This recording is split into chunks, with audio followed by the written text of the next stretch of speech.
Welcome to Real Estate Radio with Damon Gettier.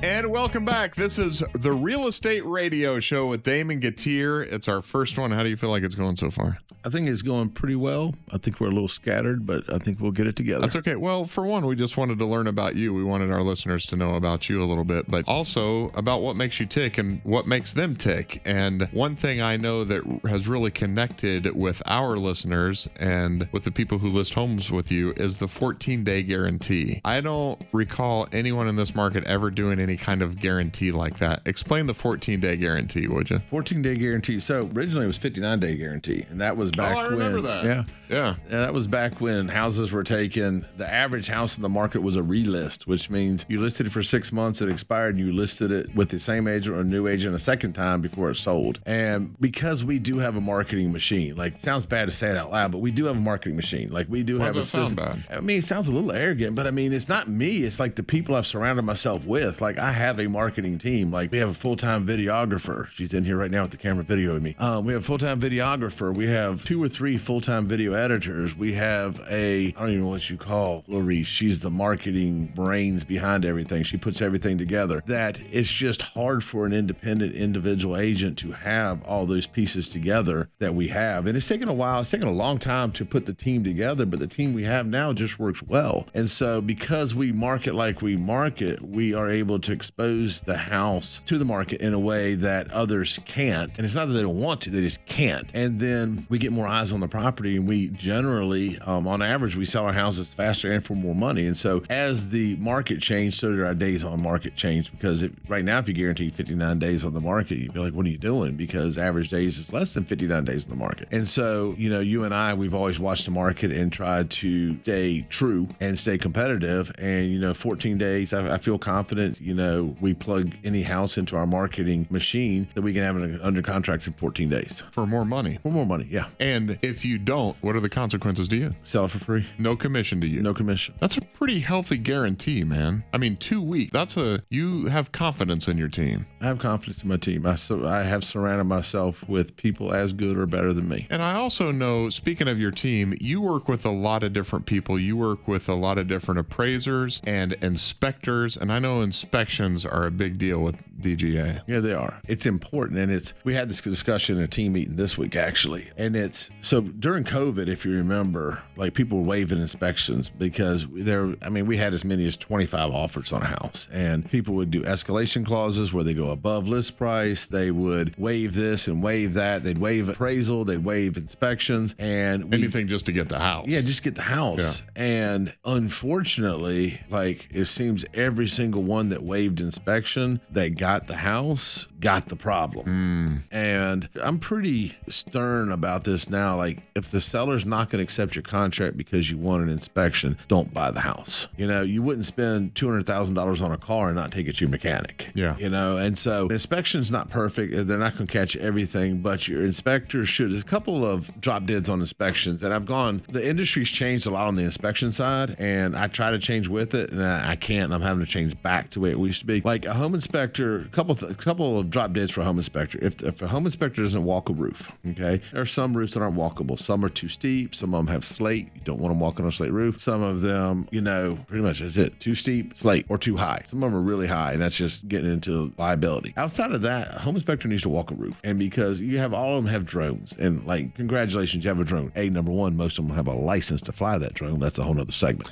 If you're going to do it for money, you have to have a license. Yeah. And they don't. Anyway, you're inspecting a roof that you can't really see nail pops with a drone. You can't really and truly check the caulking with a drone. You can't really look at mortar joints with a drone. You definitely cannot. Flashing, the real close to look at the flashing. Yeah, you had experience with that, didn't you? Yeah, I did. So the other thing is, you can't feel rotten boards. If you're not walking a roof, you can't find soft spots. Yeah. And so, that's a drop dead for me. Like, if you can't walk the roof, if you're not going to walk the roof, if you're too old, too crippled, too feeble, then you shouldn't be a home inspector. That's just a fact of life. Likewise, if you're not going to crawl under a house. Now, there's some houses that are uncrawlable, but they're very few and far between. A lot of the home inspectors now have gone to little doom buggies, whatever, with cameras that they go under them. Well, you put one pipe, the crawl space, you put one duct across the crawl space or one too low, and all of a sudden now they can't access it. And too many recent stories of home inspectors that sent, RC cars with cameras under houses not finding massive problems. I have too many stories of home inspectors not walking roof, not finding problems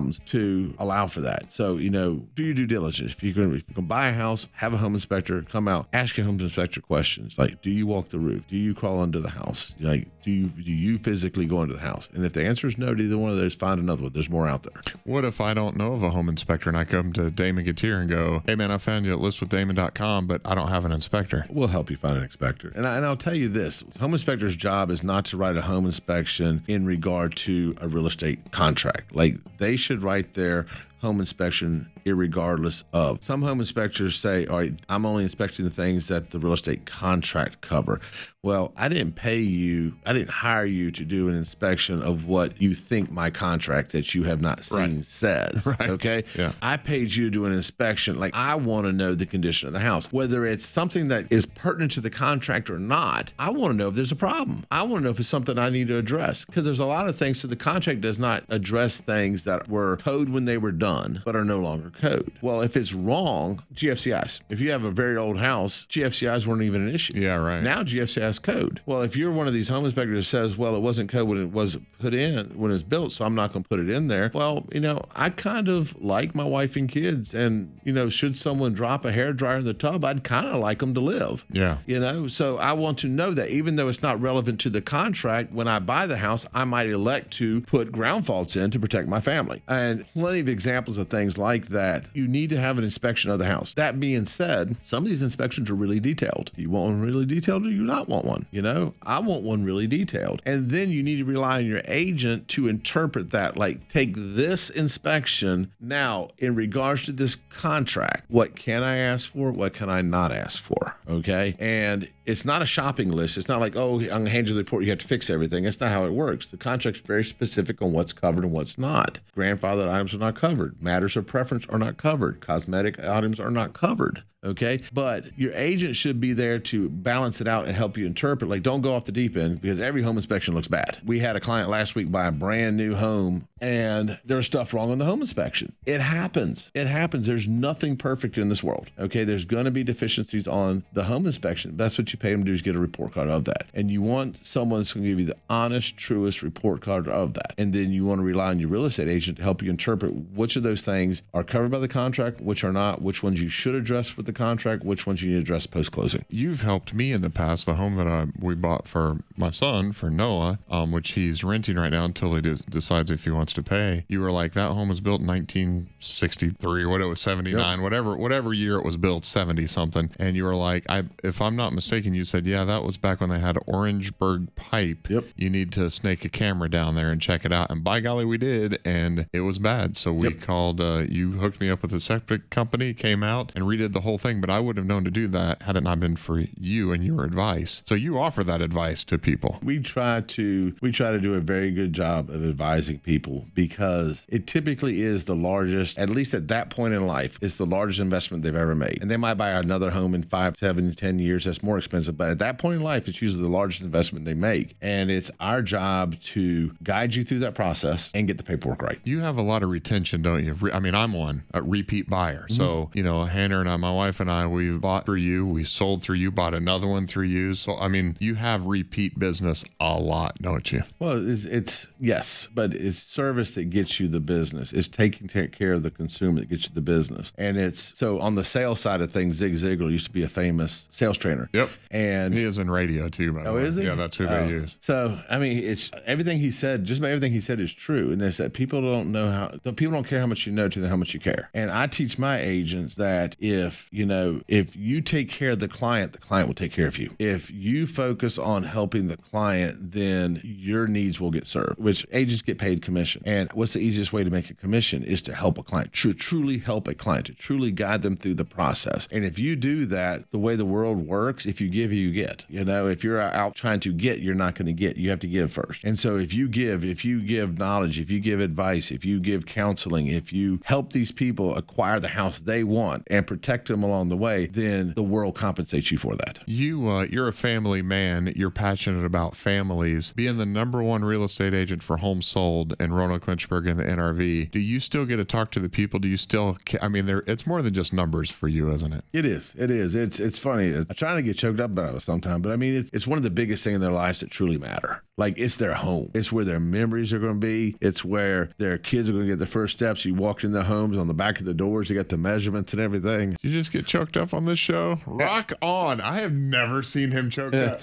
In the however many years I have been your friend, I have never seen you get choked up. But it's true. I say selling. Let me back up. We don't sell anything. We sell ourselves. We sell ourselves, okay? And then we facilitate everything else, okay? So I tell an agent, if you sell someone a home, if you work for me and you sell somebody a home, I'm going to fire you. You open the doors, and I don't mean physical open doors. You open the doors of communication. You open the door, you facilitate, you help them find the home. You negotiate, you represent, you counsel, you guide. We sell ourselves. We sell service. The home is the product that the consumer buys, but we don't convince somebody to buy a house. So you don't sell them a home. You let them buy a house. Correct. Yeah, I got you. If one of my agents sell, I don't need you, because that person's going to always know they were hard sold. Do you want to make a payment, a couple $1,000s a month, on something you didn't really want? Yeah. That somebody told you want, that somebody convinced you want? Part of selling would be, if you want a house in Roanoke with a fenced backyard, and I show you 8 houses and it doesn't have a fenced backyard, but you have 10 things on your list and 9 of them are checked, the only one that's not checked is the fenced backyard, then part of me helping you overcome objections would be, okay, it checks 9 of your boxes, it doesn't check the 10th. How much is a fence going to cost? What if we could negotiate the seller putting in a fence? And that's not selling. That's helping you get what you want. Yeah. Because unfortunately, if you have 10 things on your list in this market, if you get 7, you did pretty good. Yeah. You're not going to find more passion than that right there with Damon Gettier. If you want to list your home with Damon, go to listwithdamon.com. Damon will make you a cash offer even on your home. If you're interested in that, go to listwithdamon.com.